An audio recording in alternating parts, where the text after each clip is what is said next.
Apua, en ymmärrä. Mikä potkulautalaki tuli voimaan ja miksi? Apua, en ymmärrä. Mitä ihmettä tämä uusi sähköpotkulautalaki oikein määrää? Ja miksi se tuli nyt kesällä 2025 voimaan? Saako niillä enää edes ajaa? Mikä muuttui? Kesäkuussa 2025 tuli voimaan uusi sähköpotkulautalaki.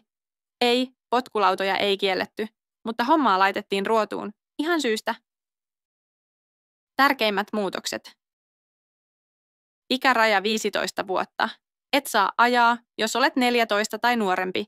Ei vuokralla, ei omalla laudalla. Promille raja 0,5 promillea, sama kuin autolla. Kännissä ajo on rikos.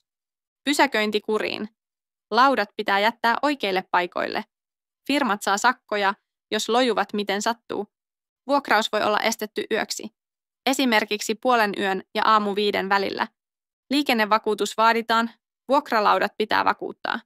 Jalkakäytävillä ajaminen kielletty, aja pyöräkaistaa tai tulee sakko. Miksi nämä säännöt tuli? Koska homma lähti lapasesta. Tähän on ihan kovat luvut taustalla.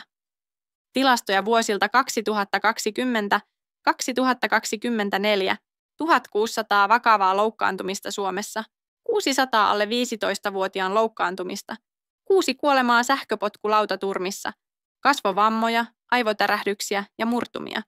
Joka toisessa tapauksessa alkoholi mukana. Pahin aika, yöllä, juuri siksi yövuokrausta rajoitetaan.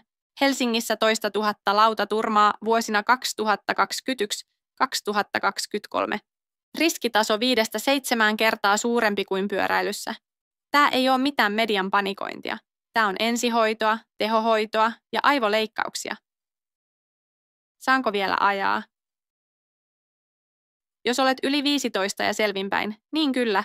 Jos olet kännissä, alle 15 tai ajat jalkakäytävällä, niin et. Tänne on tullut WhatsAppissa pari kysymystäkin. Pera 55 Tampereen suunnalta on ongelmissa. Ajoin törkyratin ja kortti meni vuodeksi. Saanko käydä sähköpotkulaudalla töissä? Kyllä, kuten esimerkiksi mopollakin. Muistappa sitten Pera käyttää kypärää, kun se lukee laissakin. Mortti 15V Kangasalta kyselee. Mä sain just oman laudan lahjaksi. Voinko mä ajaa sitä vapaasti? Kyllä, jos olet oikeasti täyttänyt 15, mutta jalkakäytävällä et saa ajaa. Pertti 14V Nokialta kyselee. Voinko ajaa mun omalla laudalla kotikadulla? Ei ole liikennettä.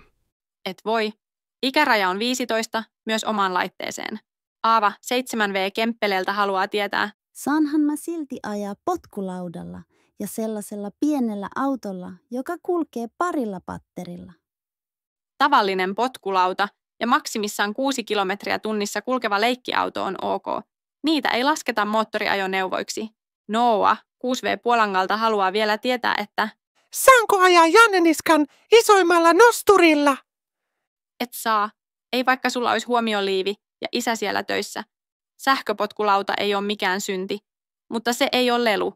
Tämä laki ei ole mikään kiusanteko, vaan yritys estää verta, hampaita ja ruumiita kaduilla. Jos et vielä ymmärtänyt, se ei ole sun vika. Me tullaan selittämään sekin. Tää oli apua, en ymmärrä. Kanava on ketä kiinnostaa, koska välillä kiinnostaa ja välillä